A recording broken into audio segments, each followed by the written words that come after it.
So here's a team, a green team, who've built a car to say that yes, electric transport is the future.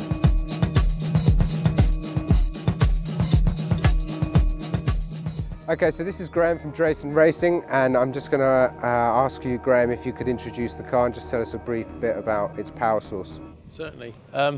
It's based on a Lola chassis, and we've converted it from its original V10 Judd-powered car. Now it's got an electric drivetrain in it. The drivetrain now is 640 kilowatts. That means it's 850 horsepower.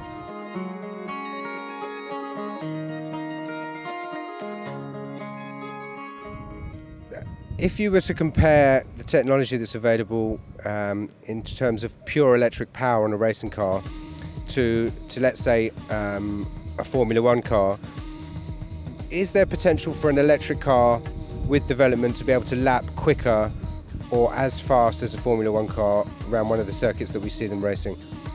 This car now will lap. This is obviously a Le Mans prototype car. It lapped Silverstone in around the 145s when it had the petrol engine. It would certainly do better than that now with the electric drivetrain. The potentially Formula One car, you could certainly get a car, if you designed a car for that purpose, you could certainly get an electric car to have that performance. You wouldn't have the duration, but you could certainly get the performance.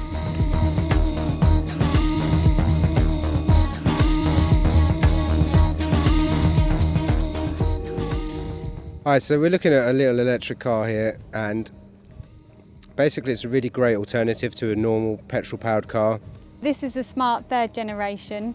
It's going to be launching in autumn this year and available deliveries March 2013. The range of this vehicle is 90 miles, and we've also made improvements to its acceleration in comparison to its Phase 2 as well.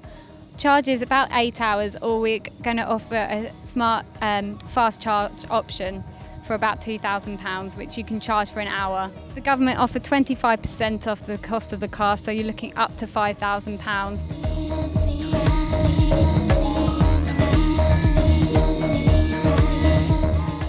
Okay, so basically Graham just said that if you designed an electric car specifically to compete with a Formula One car, you could have the same performance, but you wouldn't have the durability. So now Graham's going to explain to us how you would charge an electric car that's racing around a track. An electric car, we need to charge it. Now this is our really cool charging system. It's completely wireless. We have this pad that beams the power up to another pad under here, and that's how we feed the power into the battery.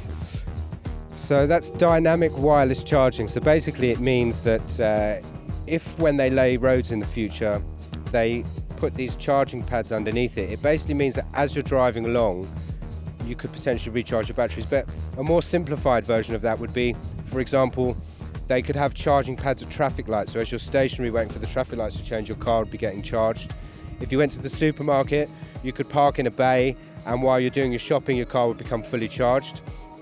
And obviously, you know, the benefit of electric cars, the biggest benefit of all, is the fact that we're not choking on toxic pollutants. Would you say electric transport is the future at the moment? It's definitely coming. I mean, from our point of view, we want to prove that electric can be exciting. And you know, that car will do 200 mile an hour. That's exciting. Do you drive an electric car? I don't drive an electric car, no. I actually cycle. Oh, back in Hackney, we're massive cyclists.